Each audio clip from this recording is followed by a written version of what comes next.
Welcome back to the Wacky Wonderful Wiseworks podcast. All you guys, gals, geeks, and goofballs. Episode 400. Yes, sir.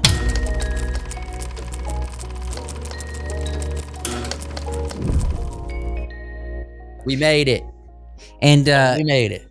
And I added a slide just to kind of, give you a little tease for the episode 400. I don't know if you remember this. I saw it was 400 and I'm like, yeah, let me take a screenshot of something for you. I look exactly the same. You look like Beetlejuice, my guy. Hey, Beetlejuice. You've been wearing that Beetlejuice shirt. Look, people like this. People like the movie, right? What do you want me to say? People It's like the really movie. washed out. It's like really green color grade and be crazy here. Yeah, But- I didn't have any true color monitors. I didn't know what my colors were. It didn't look too green to me at the time. It's fine. The monitors that we were actually using to edit all these videos, the podcast, I have them in my spare room as like it's like the laundry room where we keep all our storage. Yeah. I'm not blaming her because it's not her fault, but my wife was trying to get something off the shelf and I hear a huge crash in the other room and I came in and she had accidentally dropped it on the monitor and it shattered. No. Yep. Wait, dropped what on the monitor? Like a heavy item. I'm not sure. It's Dang fine. it. We haven't used those monitors in a bit though. It's okay. Dang it, man. Waste of a good monitor. Anyways, well, not a good color monitor. No, it's okay. So you want to have anything to say before we get into the topics? No, other than hey, if you were here early on, thank you. Yeah. If you've heard about us for a while and you every so often tune in to the podcast, if you listen to us on Spotify or any other audio platform, my goodness, thank you, because we put so much effort into YouTube, but there's like a whole group of people, not a large group, but there's people that tune in to audio only platforms. And so I just want to say thanks. I also want to say one thing. I want to ask something of you. I don't want to ask a lot, but I want to ask a little bit. We've been talking off podcast, off video about wanting to go over and do some live streams, maybe on the TikToks to promote some of our stuff. But TikTok has made some updates to where you have to have 1,000 followers to do that. Now, that's not the only updates they've made recently, my guy. Not the only. They've made a lot, but that's one of the main things to get our live streams over there. So if you want to see us live stream over there, go to TikTok. It's Wisework Entertainment, I'm pretty sure, or Wiseworks. You'll find us. And we've only got like 100 and something followers over there. 150, I think. We need 1,000 just to stream. Get us to 1,000. I'm begging you over there, because I personally have been putting in a lot of work on that account, and we've gotten a lot of views. We've gotten over 100,000 at this point, 100,000 and quite a few thousand likes. Just no follows because nobody follows. Yeah. Counts. Well, here's the thing. Here's the unfortunate thing about the internet is people tend to not do CTAs very well. You know what I mean? CTAs meaning call to actions. Mm-hmm. If you ask people to do something, everybody weighs the effort. Well, everybody's asking. And everybody's asking them to do stuff. So if you say hit the like button, they're more likely to do that, but there's a lot of people that still won't. Mm-hmm. If you say leave YouTube and follow us somewhere else, if you're on the it's TikTok, like nobody will do that, because I know you're on it a lot. You be scrolling during your lunch break at work. You're scrolling right before bed. Just scroll over, type in a few letters, hit follow, and get us to over 1,000. And that will be great. You just really want to live stream over on TikTok. Oh, I'm banking on it because I've been putting in a lot of work. I edited this weekend alone. I edited 5 shorts. This in the past 2 days. specifically not just like using like softwares like Opus Clips and things to create content exclusively for that platform, so people can start following us there. Right. Okay. But that's not our topic. That was just something real quick. What is our topic? So we got really kind of two things that I want to talk about today. Okay. But kind of our main topic that we have two segments on, it's spooky season. Ooh. It's, since we're not coming out with an episode next week, it's spooky week. We're going to say it's spooky week. And what comes with spooky week? That's a question. Horror movies. Yes. All right. Do you want to control the slides for this episode? Yeah, so I'll control them. All right. To kind of tee this up and start our clip for this episode. Maybe I shouldn't have acknowledged it. Oh well. So me and my wife were watching the first Purge movie because it's scary. It's a great time. It holds up for what it is, and it's spooky and it's a fun time. And Right. I was thinking about it while we're watching because my wife loves horror movies, thrillers. She loves all of them. Me, not so much. I get spooked out. I have nightmares. I get spooked. You have nightmares. I'm a little kid when it comes to them. So I'm going to ask the question, why do we love it so much? Why do we want to be the pants scared off of us? Why do we want to watch a demon possession movie? Why do we want to see a movie? Well, some people don't. Some people don't want to watch Some people that. don't. But some people want to see that. Some people want to see a girl coming out of a TV screen. Some people want to see Bruce Willis as a ghost. Oops, I spoiled it. Some people want to see a 12-hour day where all crime is legal, including murder. And we just enjoy that. Why do we love it so much? That's the first question. All right. Do you want me to answer? Yeah, that's the point of this segment. Go ahead. Pretty sure I know. Okay. We need our adrenaline up to feel alive. Oh, yeah. Right? That's it. It's as simple as that. People are looking for anything to get their adrenaline up. There is not necessarily something that people, okay, you could be a complete psycho, but people don't typically like to see graphic, scary things and just like feel like, yes, this is nice. I enjoy this. No, the point of it is you don't enjoy it. It's disturbing. It's frightening. It causes your heart to beat. It causes you to feel insecure in your seat, right? But people enjoy that because it's the same reason why people bungee jump, right? People are looking for the thrill. The thrill, man. And it's as simple as that. Why do we love it? It's because certain people in our society enjoy the thrill. And the best way to do that with the cinema genre is to access the scaredy cat nerve. You know what I mean? We do have the cat in us. We all got the cat in us. Yeah, yeah.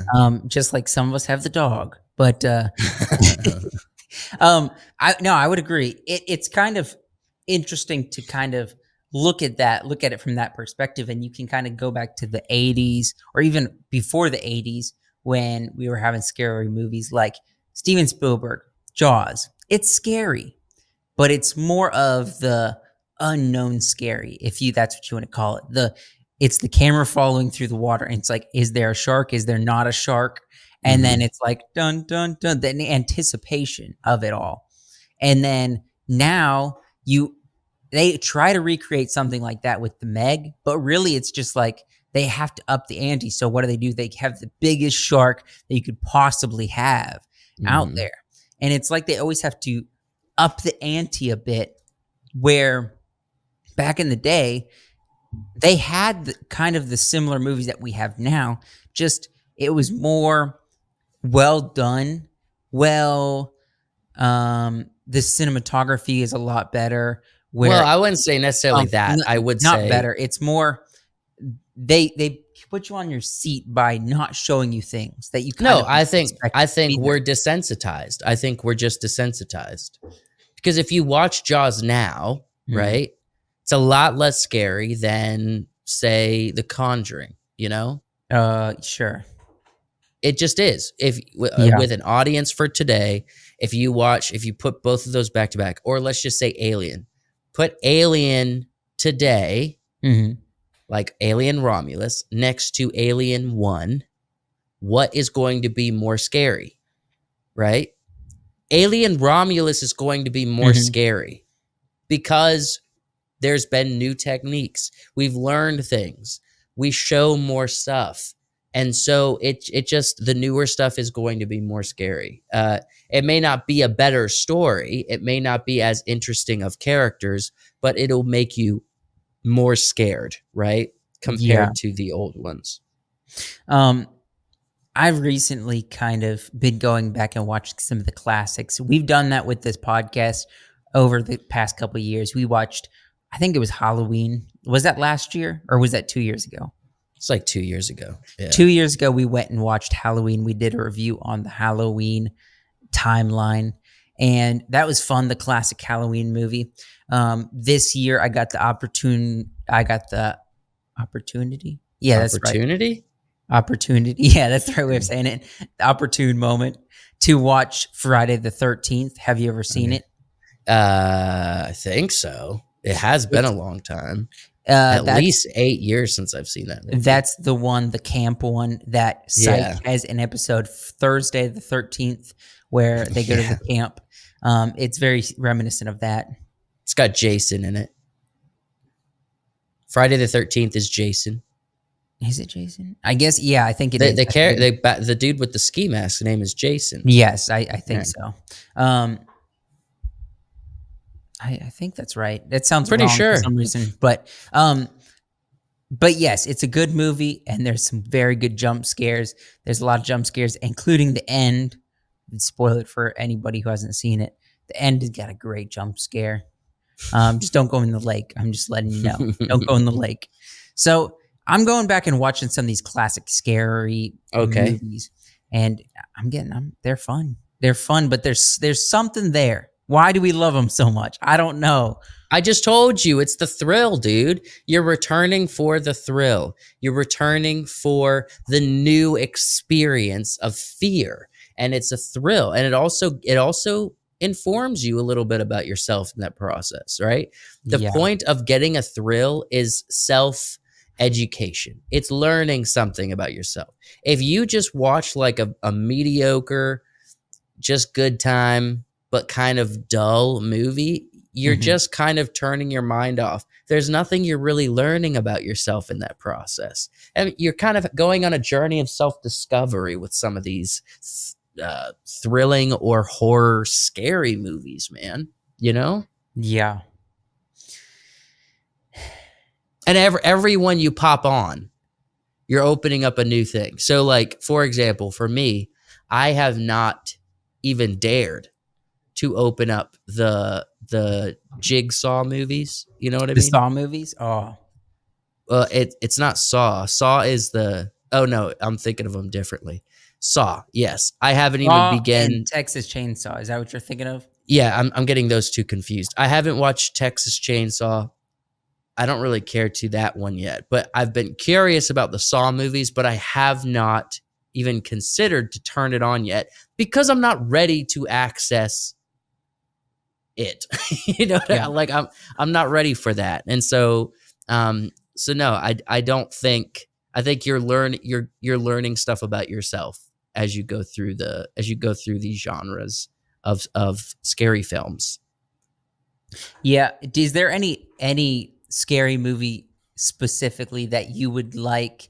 I don't know why this popped in my head. It just did. The Star Wars shirt you're wearing makes me think of this. Would you like to see a Star Wars horror movie, or like a what would be a subgenre kind of? This kind of leaks into our next topic a little bit, but that something that does not have a horror aspect to it be brought into the horror world.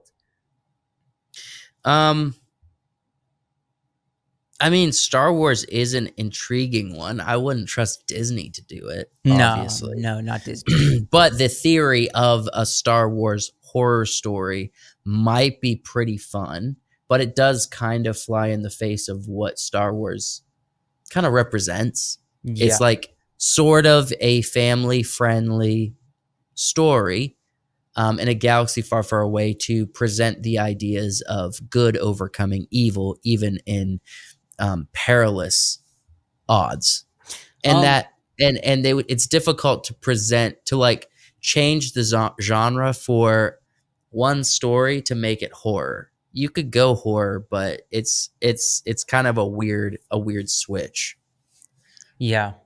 Um, I want to go to the next topic, but I maybe structured our slides a little weird here. I put the Patreon first next, but can we just like skip over that, go to the next topic, and then we'll come back to the Patreon between Okay. our things. So ignore this real quick. Um, horror genre subgenres. I wanted to talk Okay. about that too. Like you have your demon possession, you have your thrillers, you have your more like You serial you killers. sent me a website that has them all here. Should I pull Yeah, it yeah, up? yeah. That's why I sent you this website. Gotcha. Okay. Subgenres of horror films explained. You got demonic, paranormal, monster, slasher, zombie, gore, witchcraft, vampire, psychological, and comedic. Okay. So you got the subgenres of horror. And I Oh, guess this article explains them all. This might be an oh, interesting read. yeah. This we could go into some of them. We can take some bulk time to go to each individual one, but I would like to kind of pick out some movies that we can think of that have these subgenres too, like psychological. Right off the bat, what do you think of with psychological? Everything M. Night Shyamalan. Sure, I'm instantly going to The Shining. The Shining is like Yeah. the Yeah. ultimate classic psychological for me. Yeah. And I think on some level, I think we tend to put thrillers into the category of psychological horror, but it still kind of is horror. So, like Silence of the Lambs, Mhm. I kind of put that in psychological horror, you know? Silence of the Lambs Yeah, is but it psychological also horror. did they have slasher? It's kind of a slasher slash. I say slasher slash serial killer because that feels like a category in itself. On top of slasher, it But is slash. serial killer is not one of them. Serial killer It, is it not a would subgenre. be under slasher. Okay. It would All be under right. slasher, but I'm kind of calling that its own subcategory of a category, um, because it is a serial killer, Mm-hmm.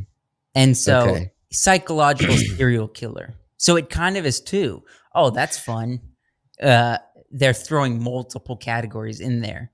Yeah. All right. So let's go through some of these. Demon possession, sometimes thought of as supernatural horror, this subgenre plays into the unknown of the human experience. Demons have been part of historical storytelling for centuries. They represent evil in many forms, including mythical, religious, and supernatural. One of the most known demonic movies examples of all time is William Friedkin's 1973 movie, The Exorcist, of Exorcist. course. Have The you seen the main. original Exorcist? I actually haven't.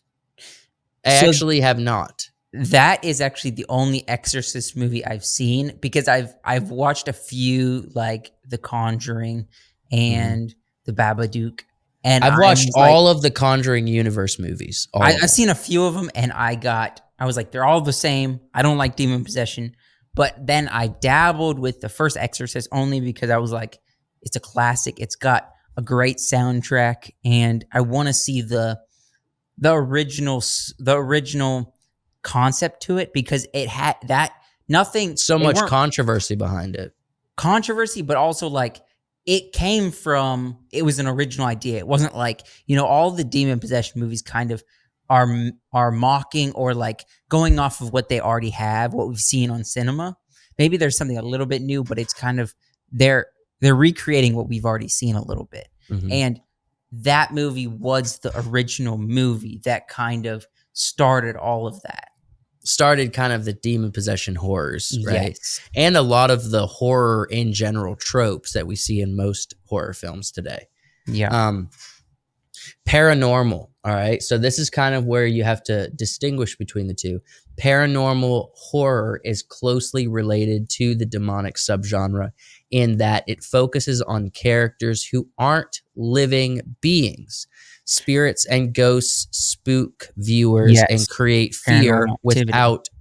without a physical presence on screen. For example, future moves without any. Oh, for example, furniture moves without any touching, or a chilling a chill passes through the air out of nowhere. So, We some have of these is The Conjuring, Paranormal Activity. ghosts versus demons. Yeah, but The Conjuring is the same thing as The Exorcist. It's demon. It's a demon. Yeah. So I don't agree with The Conjuring. Maybe things like the Babadook. No, is the Babadook No, I would is that a consider, paranormal? I would consider that demon possession. Oh, I got it. Okay. Paranormal would be, Ghosts. yeah, anything ghost related. Ghost versus demon. Which the demons usually become physical. So like, okay, did you watch the movie Smile? Ner. Okay. It's pretty intense. Mhm. That is got to be demon possession because it's all physical, and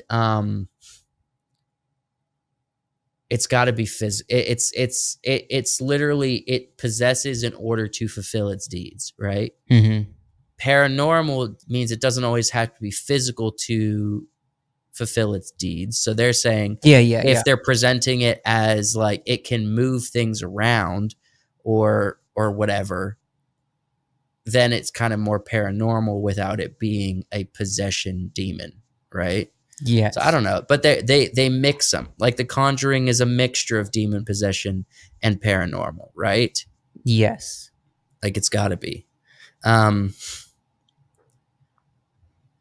Okay, let's go on to Monster. I believe this is Wyatt's favorite for sure. Oh yeah, but I think Wyatt.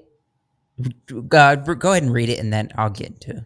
Vampires, aliens, and giant sea creatures are all antagonists in the monster movie genre. Unlike their supernatural counterparts, monsters can wreak havoc on a community of people in one fell swoop. Monsters terrorize and kill whatever is in their path and use their strength and size to destroy.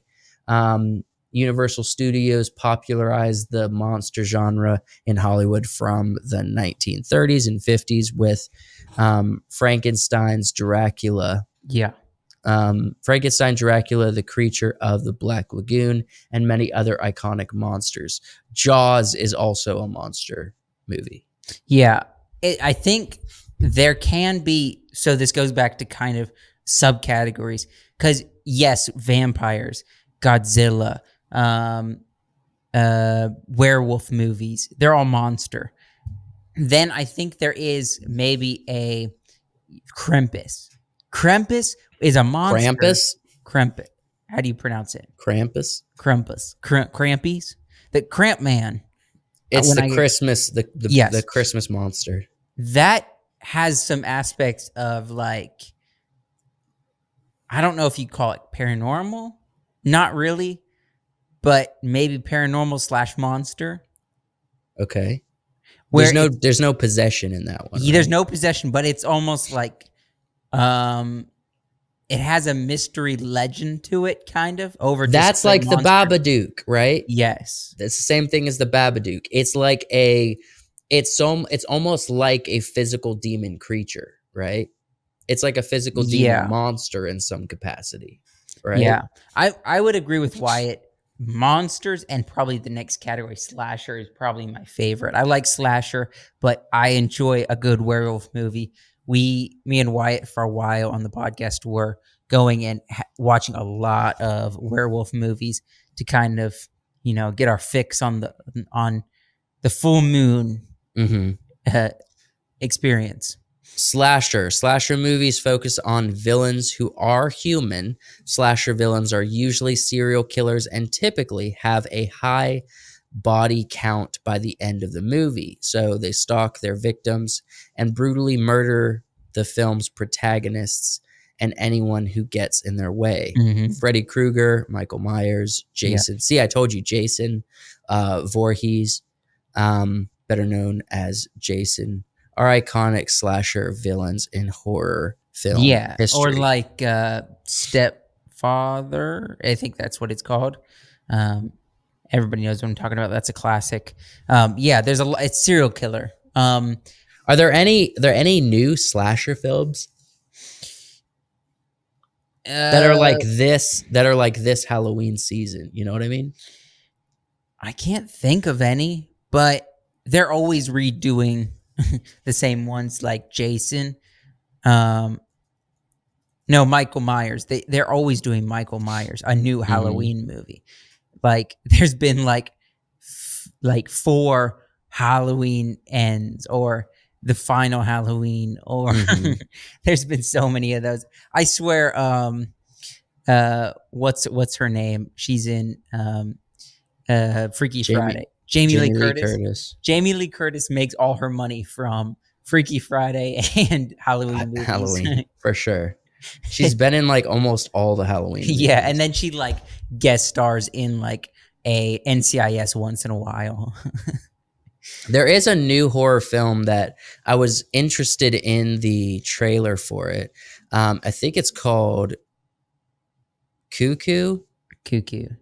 I don't know that. Okay, CUCK. There is a really good werewolf movie that I saw a trailer for when I went and saw Joker 2. Okay. And then I've heard that Long Legs is pretty popular right now. There's a couple. Yes, and there's also a lot of, I would say the slasher can have, I wouldn't consider this as horror in the horror genre, but there's a lot of murder mystery slasher movies / shows that's out there. Like I would even consider like Red John from The Mentalist as a serial killer slasher. Because like something like that. Well, hold on. There's a difference. So there's a difference between a serial killer cop show and a serial killer slasher film. Like it's two separate There's things. Murder mystery, slasher. Murder mystery. And then slasher movie. No. There is slasher films and there are cop murder mysteries. Serial killers can be in both of them. Yeah. But the difference is how the story is told and what tropes and what styles it uses to tell that story, right? Yeah. So, like, you can make a cop investigation slasher film. One's focusing on the cops and one is focused on the victim being stalked by the serial killer. Is that what you're saying? No, it's not even about that. It's about the vibe. It's about the vibe of that's being approached. Seven, the show Seven, because it's about Morgan Freeman and Brad Pitt, 2 cops, 2 detectives looking for a serial killer who is all of his victims kind of follow the 7 deadly sins. I put it in psychological horror. Yeah, psychological horror is what Seven is. Okay. Yeah, you're right. That wouldn't be a slasher. Technically, it would, but maybe not. No. It's not. It's a psychological horror film, psychological. But it is not a slasher horror film, even though it is dealing with a serial killer. Again, you can figure it out by thinking about all the tropes and the vibe of the movies that slasher films do exist. Yeah. Like look at the Freddy Krueger, Michael Myers, Jason. That kind of like the Texas Chainsaw Massacre. Those are slasher films. You know what I mean? Yeah. The next one, zombies. I would consider that a monster. So let's see what they have to say. All right. Zombie movies cross multiple horror genres. 1 part monster movie, 1 part possession. Zombie thrillers make a perfect cocktail of terror. Somehow, they are the most difficult villain to kill off and just keep coming back for more. These corpse-like characters are cannibalistic by nature and can affect the victims. Yeah. Walking Dead. Okay. zombie movie would be the White Russian of cocktails. Maybe. I think there's also an aspect of so for example, I think zombie hits a I'm going to go out on a limb, okay? Okay. And just don't break Zombie yourself. Don't break the limb. Zom okay, then I might not go that far out on the limb.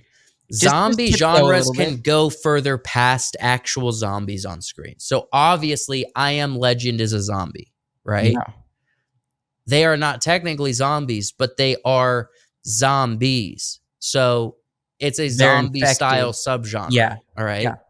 I think that mass brainlessness murdering it would be considered zombie subgenre.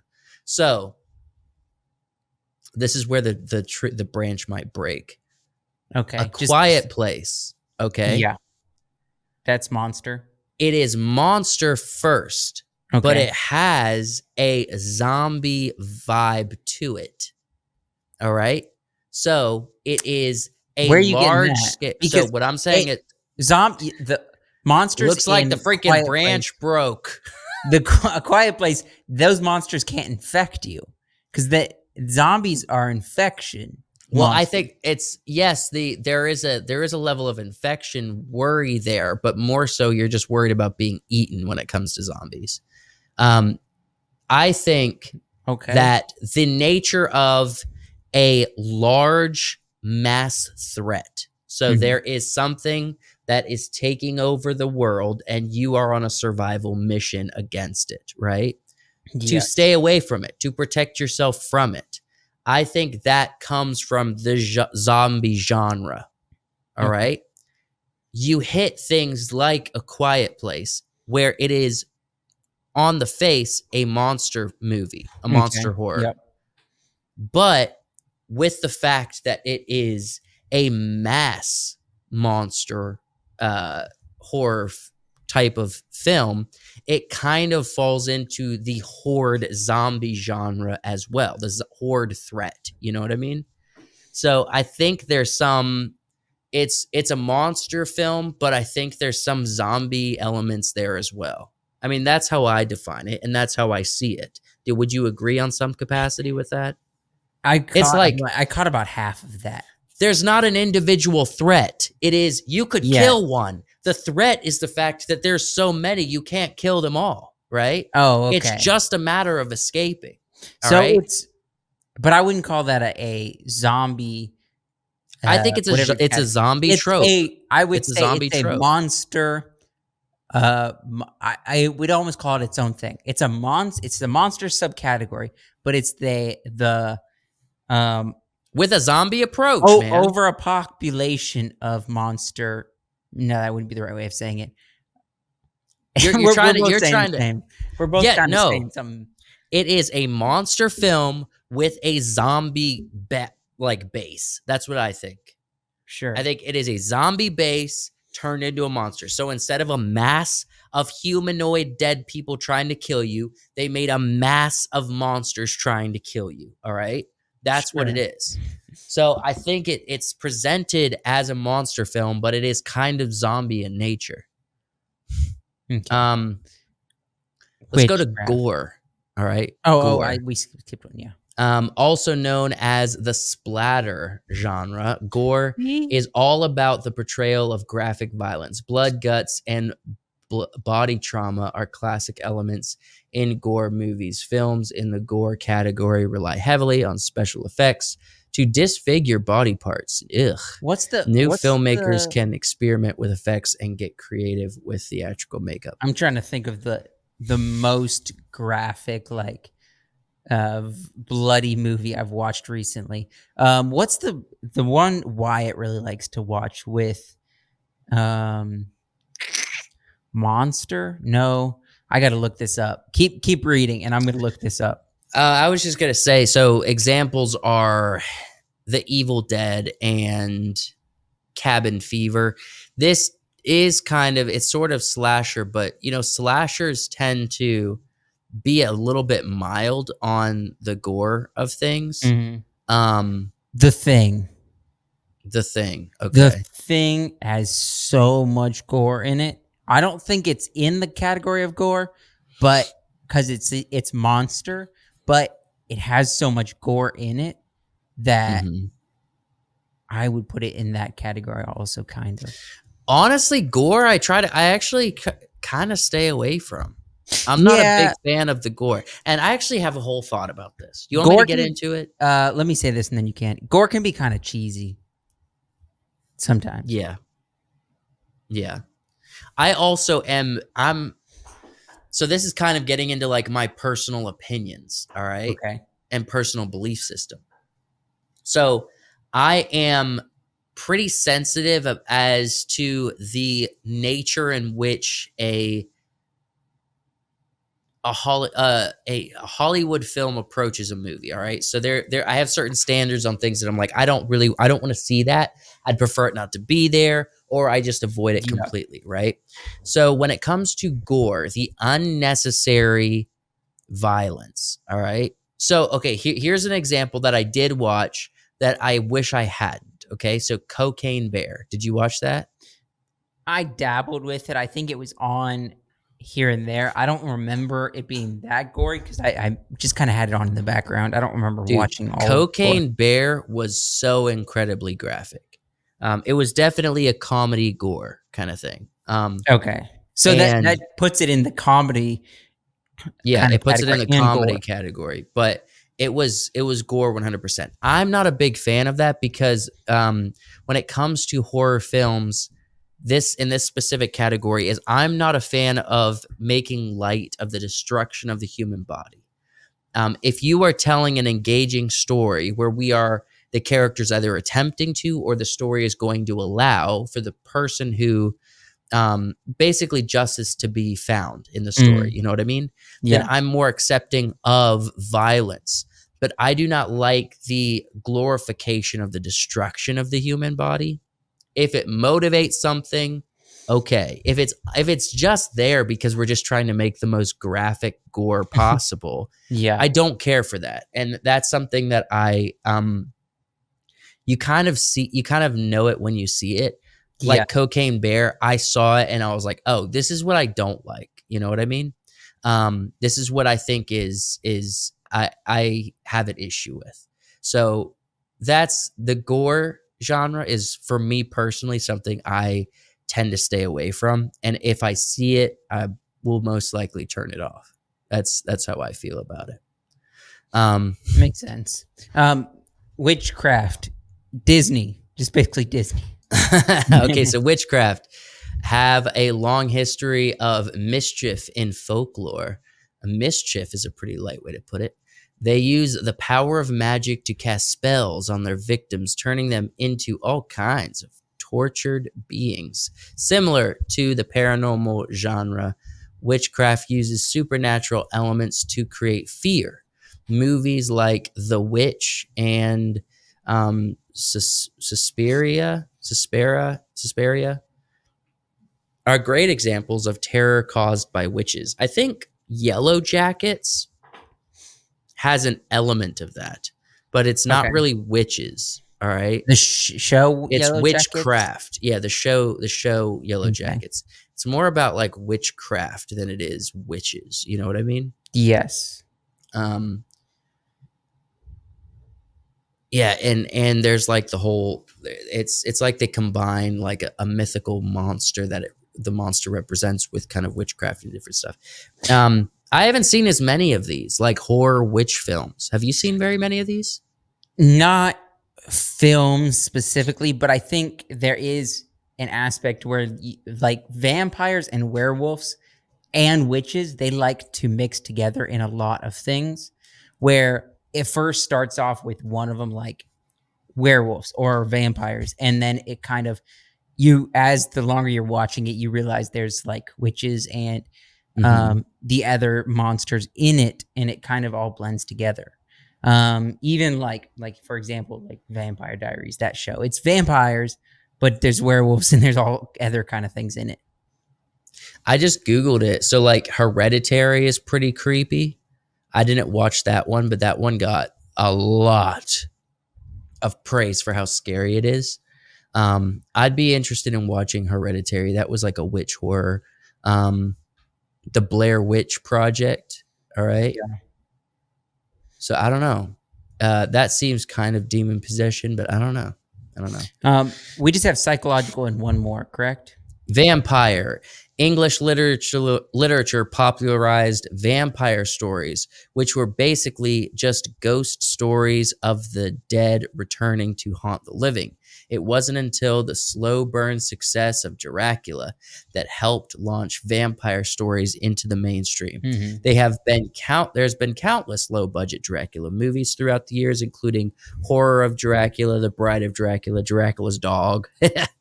One of the more successful vampire movies besides the Twilight series is Neil Jordan's adaptation of 1976 novel Interview with a Vampire. A young Tom Cruise and Brad Pitt played vampires. So, vampire.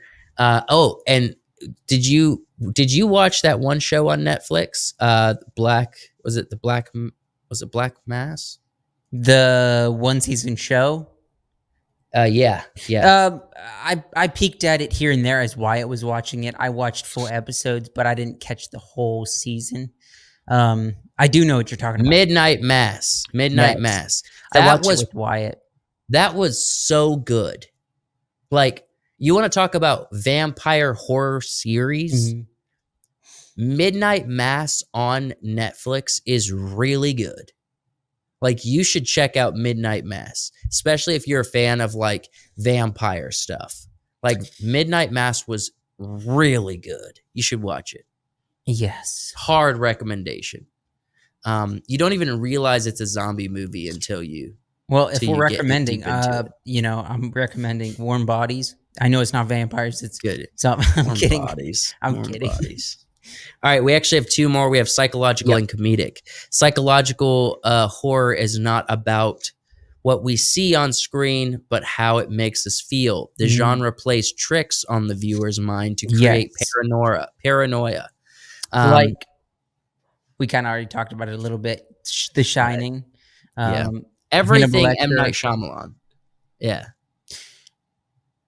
Yes, but I would only call that. Wouldn't call that horror genre. I would call that more suspenseful because, like, They're putting it in the horror genre, saying it's suspenseful. That's a way to describe it. But the category is psychological horror. sure, I'll give him a pass here. A pass. I think it's what it is. Psychological horror is suspense, right? So I think almost everything M. Night Shyamalan has done is psychological horror. We kind of already talked about it some with the Conjuring stuff, so we can move on.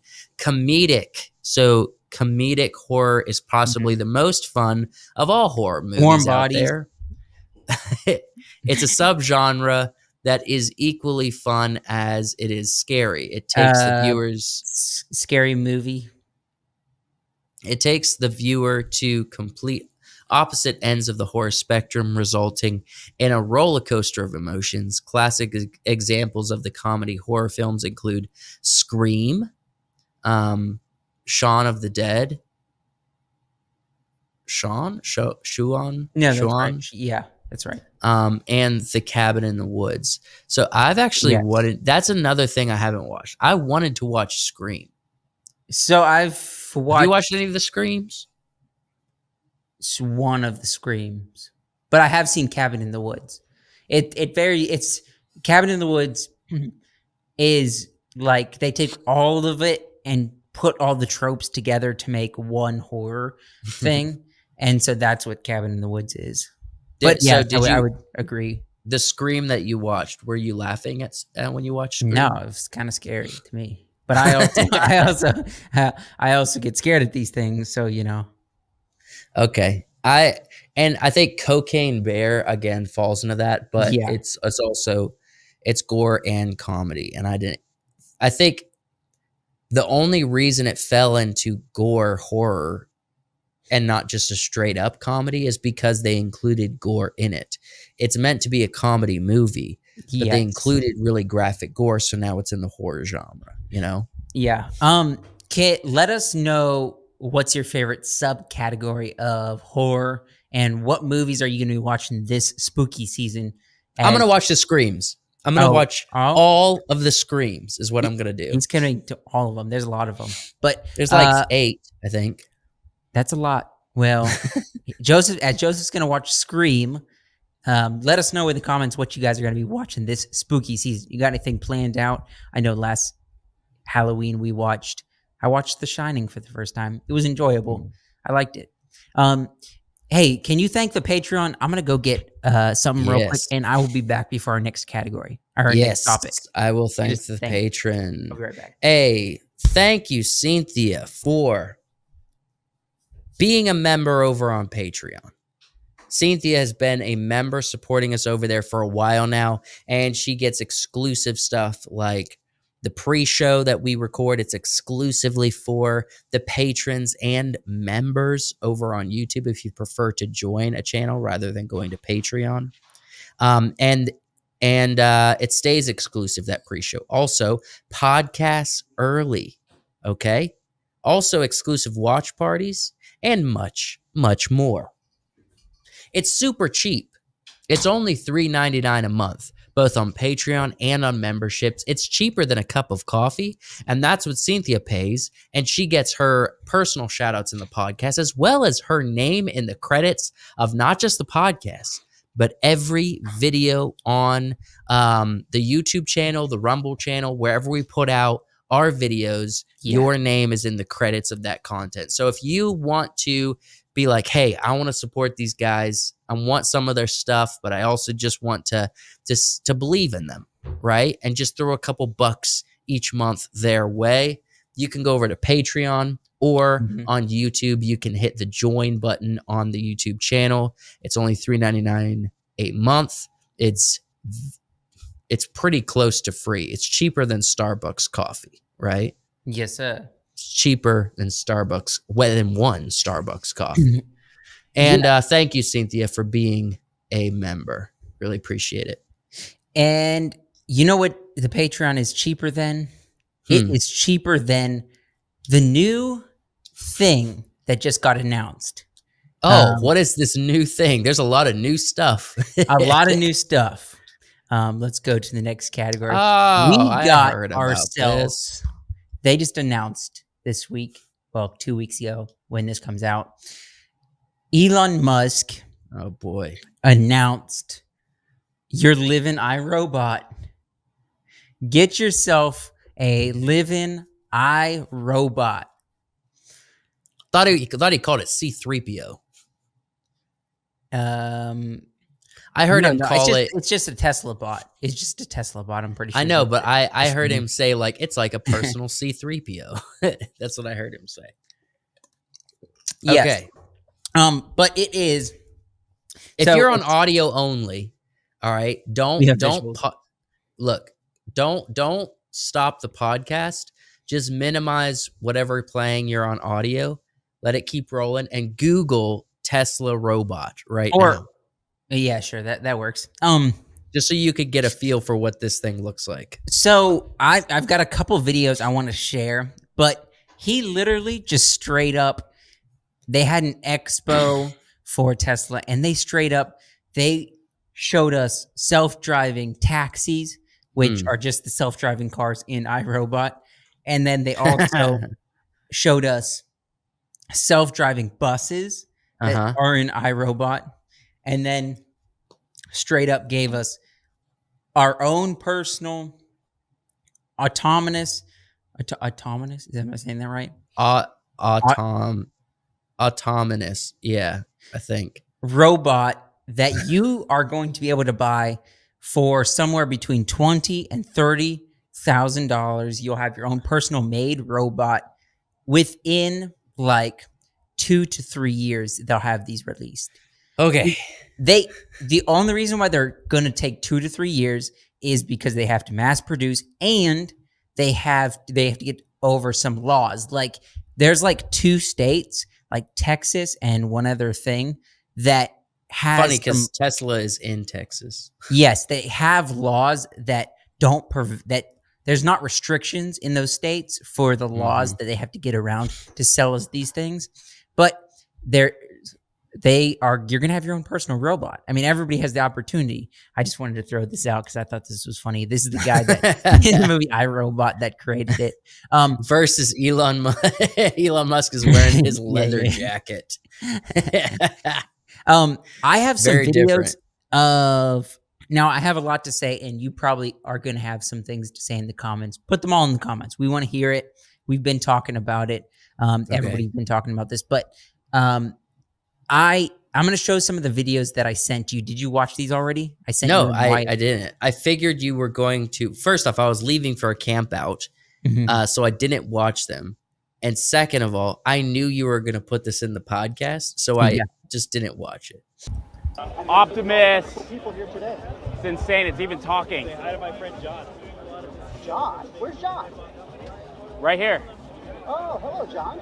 How are you? It's crazy. I'm talking to a robot. From San Jose. Probably from where you were born in Silicon Valley. Wonderful. Where do you live in San Jose? Do you live in Almond Valley or do you live in Santa Teresa area? No, I live in Los Gatos. Los Gatos. Oh, wonderful. Yeah. Oh, wonderful. Where do you live? Well, hiking I hear up there. There is. Where do you live? I live in Palo Alto at the current moment. Figures. Yeah, this is awesome. That's where they train us, that's where we get our builds, and that's where we work with a wonderful group of people. What's the hardest thing about being a robot? Trying to learn how to be as human as you guys are.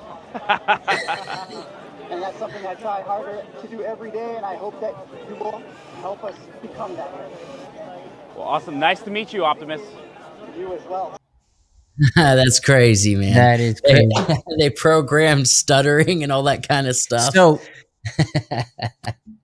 So coming out now, these videos got released, and then now they're coming out saying that there was human assistance with these robots, but I don't think they were humans like helping them out a little bit, but I don't think they were helping them out that much.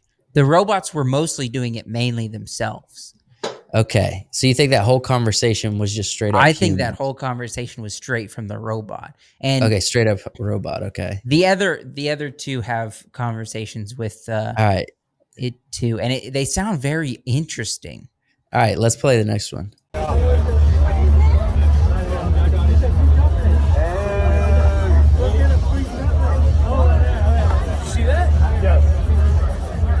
Want to get a photo? Yeah, for sure. Let's do it. Little video.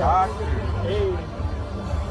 Sweet. Thanks, man. Bro. Appreciate it. Of course, anytime. All right. How's everybody doing?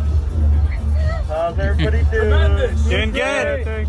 Peace, everybody. How are you doing? I'm doing pretty good. Nice. I love the change. How's everybody doing? Doing good. All right. Then step right up. Can I have a watermelon fogarita? A watermelon? Yeah. Where's the can? Hey, what's up?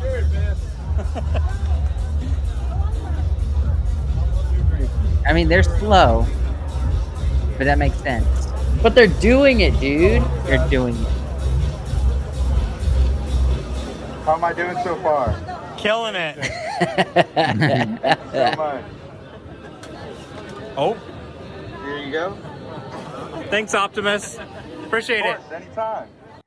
Yo. So they, Optimus is what they've called. programmed like personality traits into this. That's crazy. They seem so different from what I expected them to be too. well, yeah, because every film has labeled them as a like really introspective, very human like, Yeah. or just straight up robot. You know what I mean? And Yeah. this is like a dude, like a lighthearted dude, like someone that you just kind of hang out with. You know what I mean? Which is nuts, man. They've programmed him to be kind of very human-like and not like in a weird introspective way, but just like casual. Like the one said, what's the hardest thing you do? He's like, me trying to figure out how to be more like you guys every day. And it's like, what the heck? But he like started, he's like trying to figure out what he was going to say. Yeah. The same way that people do. Let's see what this one's like. Hold on, this third one. How you doing? What's up? Hey, buddy, how you doing, man? I'm doing good. It's nice to meet you. Might be the Nice first. to meet you. What's your name?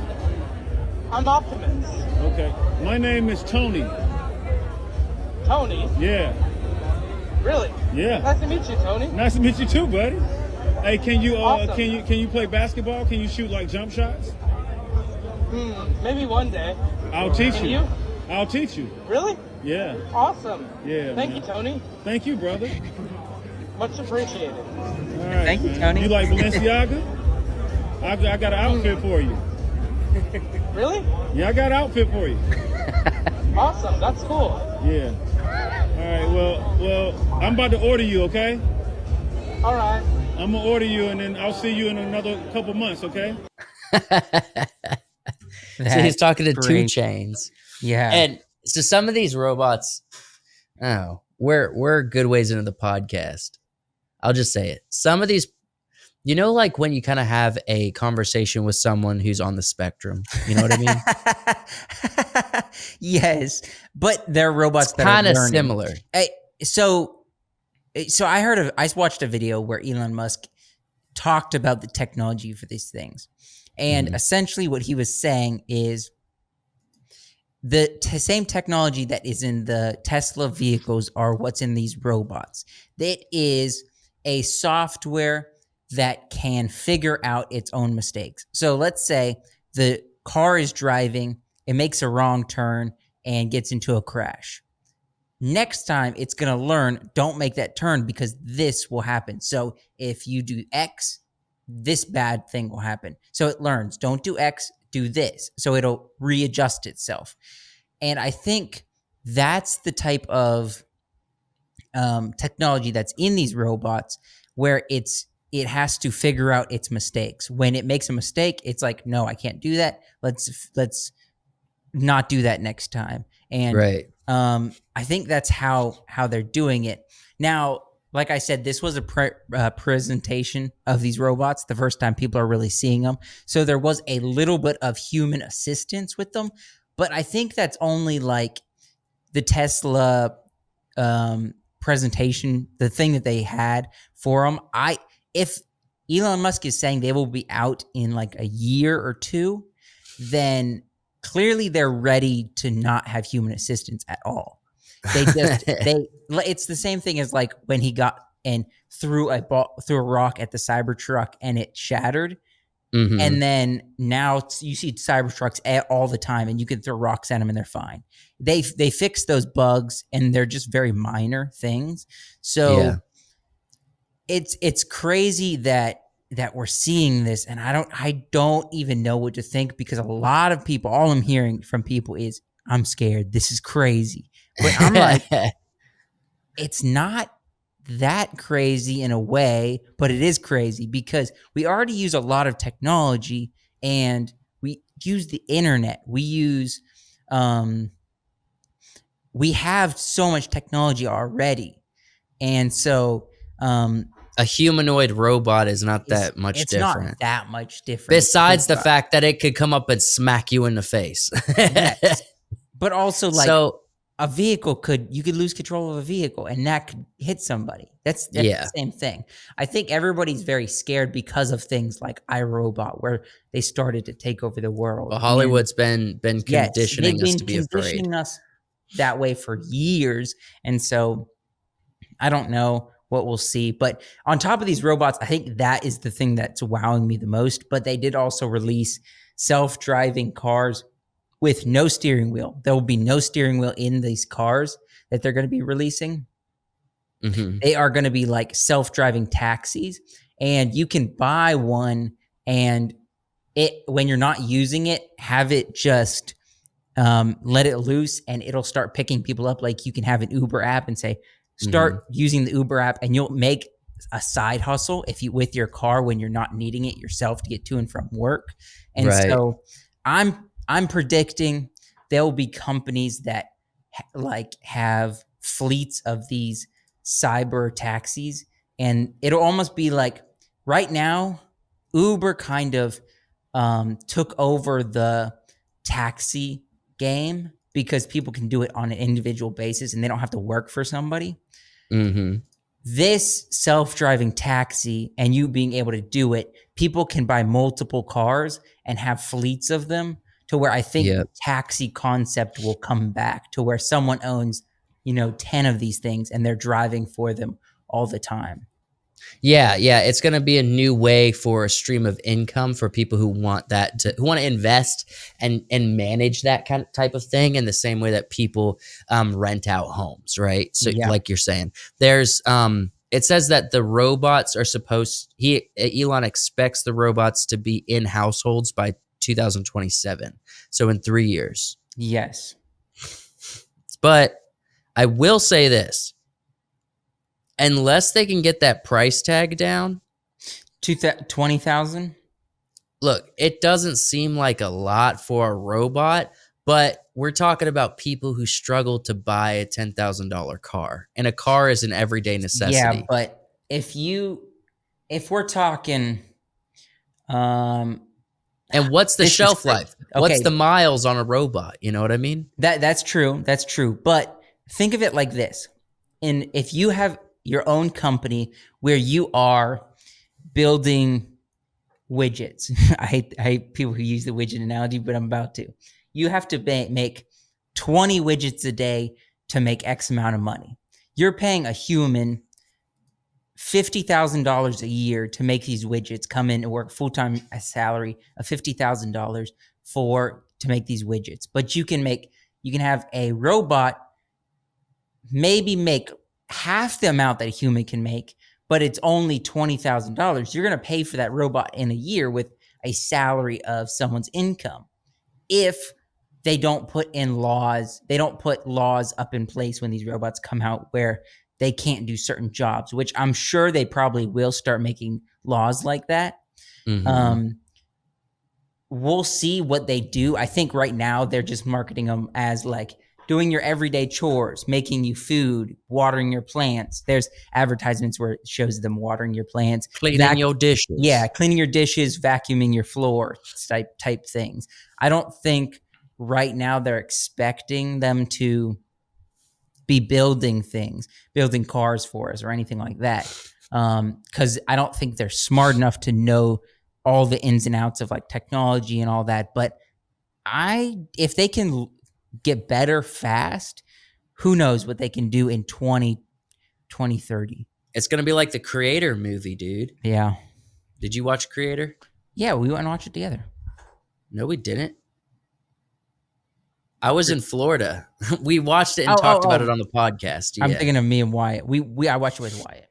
Yeah. It's going to be like the Creator, man. And I hope we don't have a war with these things, but they're going to be a part of society probably. They're going to take up space. And it's a fascinating future we're stepping into. It's no longer a galaxy far, far away, and it's no longer, a distant time. It's like freaking right now, dude. Like 2027. The other day, they had people talk. They had one talking to 2 Chainz. You know what I mean? Mm-hmm. It's like we're gonna be.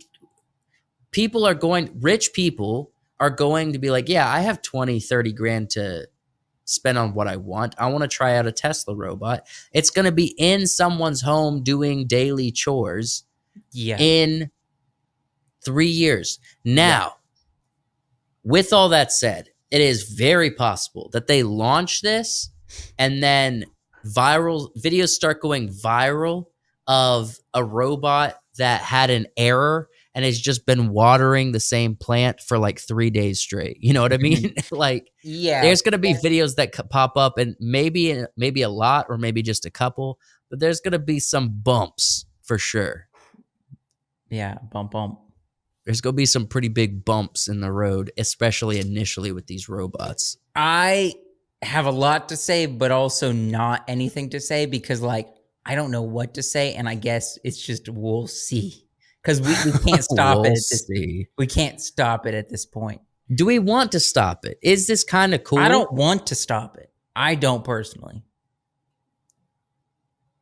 That's crazy. I'm more willing to stop artificial intelligence, and I know this is tied to AI, but robots that are programmed to do stuff that you can't really have a robot without AI. So I don't know, dude. It's a big question mark. Yeah. I'm super curious. I'm a little nervous, but I'm more curious than I am nervous, which we'll say that. If Wyatt was here, he would be like, kill them all. Kill them now. Yeah. Yeah, we're the optimistic side of the podcast, and the person that doesn't want this is not here tonight. So yeah, Wyatt would be like, we got to kill them. We got to get rid of them while we still can. That's what he would be saying. It's so crazy though. Like, I know we're trying to talk about this as like an iRobot stance because it's an entertainment podcast, but I want to talk about Elon Musk for a second. He's got X now. He's got cars, Tesla. Transportation. He's got the robots. He's got medical, where he's starting to do the what's the chip in the brain? What do you call that? The Neuralink. He's got space. It's AI, and with that, it's all AI. Grok. AI that is under his, and then he's got SpaceX, dude. He is trying to touch every category of like the only thing that he's future. He's ushering the future by himself. Yes. And he's not doing it in a way that's just like building on the norms. He's trying to take a 50, 70-year leap all at once. Yeah. You know what I mean? Because he's not like, let's go do it. He's like grabbing somebody by a shirt collar and pulling them with him. He's like, we're going, let's go type thing. But the weird thing is, like, all of society through the whole industrial revolution, through the whole technological advancement, the information age, it has been steps, right? So it has been, let's not do something really futuristic yet. Let's take one small step. So like EVs, electric vehicles, right? Yeah. You got Tesla that's really far out there and futuristic, but EVs in the rest of the world, in the rest of the realm of like Ford EVs, you know what I mean? Mm-hmm. They just look like regular cars. Like, they try to make small jumps. So an electric vehicle, but it kind of looks and feels like a gas vehicle, right? Yeah. He's not doing that. He's like, no, we're going to go straight from the gas-powered engine to robots in your house. You know what I mean? Yeah. Like, he's not freaking wasting any time. He's like, let's make a jump that people aren't ready for, which is why he probably causes so much ruckus with his, we're not just going to go from gas to electric. We're going to go from gas to self-driving. You know what I mean? Mm-hmm. Like, he's making big jumps. He's making huge steps, which is crazy. And it's also crazy, just like, I don't know. I don't want to speculate who Elon Musk is as a person, but he is also just a crazy individual, not including his technology. But did you see him jumping up and down at that Trump rally? He was showing his belly button. I didn't see him jumping. I saw him on stage talking about Trump, though. When he announced him, he was jumping up and down. He had his he's showing his belly off, got his hands in the air, shirt hiked up. It was fun. I don't know. I mean, people can probably speculate who we kind of vote for and who are going. Oh, I haven't said a dang thing. But I'm just saying, I don't really want to talk about that on this YouTube. All right. I was just talking about Elon Musk. I wasn't talking about any political thing. Yeah. No, don't jump on my butt about that. No. Well, it's not that hard. I mean, it's pretty big. Shut up, man. That's all I have for this podcast. Did you have anything else you wanted to talk about specifically? Thanks so much for joining us on the podcast this week. Really appreciate it. Tune in all week long on YouTube and Rumble and different platforms for more videos, and we'll have another podcast in 2 weeks. So thanks so much. We'll see you next time.